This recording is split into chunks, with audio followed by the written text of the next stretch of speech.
Municipal ఎన్నికల్లో BRS ప్రచారం జోరందుకుంది. హనుమకొండ జిల్లా పరకాల పట్టణ మున్సిపాలిటీలో ఇంటింటి ప్రచారాన్ని నిర్వహించారు మాజీ ఎమ్మెల్యే చల్లా ధర్మారెడ్డి.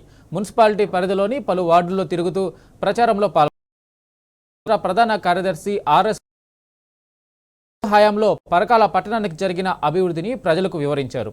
ప్రస్తుతం కాంగ్రెస్ ప్రభుత్వ పాలనలో ప్రజలు ఎదుర్కొంటున్న ఇబ్బందులపై అవగాహన కల్పించారు.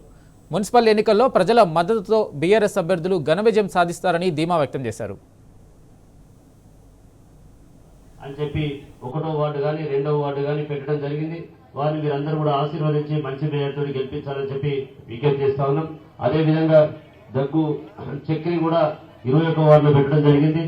వారిని కూడా మీకు తెలిసిన వాళ్ళను ఆశీర్వదించమని, అదేవిధంగా మరి వేదిక మీద అందరికీ కూడా ప్రత్యేకంగా మరి మీరు ఇంత పెద్ద ఎత్తున పనులు ఉన్నప్పటికీ కూడా ఉదయమే మీరందరూ మాతో పాటు నడిచి వచ్చిన ప్రతి ఒక్క కార్యకర్తలకు అందరికీ కూడా పేరు పేరున హృదయపూర్వక నమస్కారం తెలియజేస్తున్నా.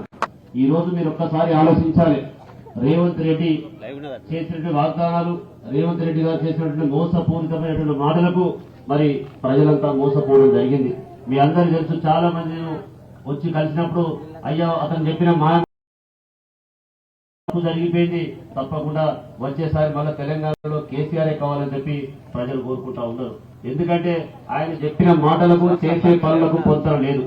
ఈ రోజు మీరు ఒక్కసారి ఆలోచిస్తే మరి ఎన్ని వాగ్దానాలు చేసిండు, ఎన్ని చేసినప్పటికీ కూడా ఆయన చేసింది ఏంది ఒక్కసారి మనం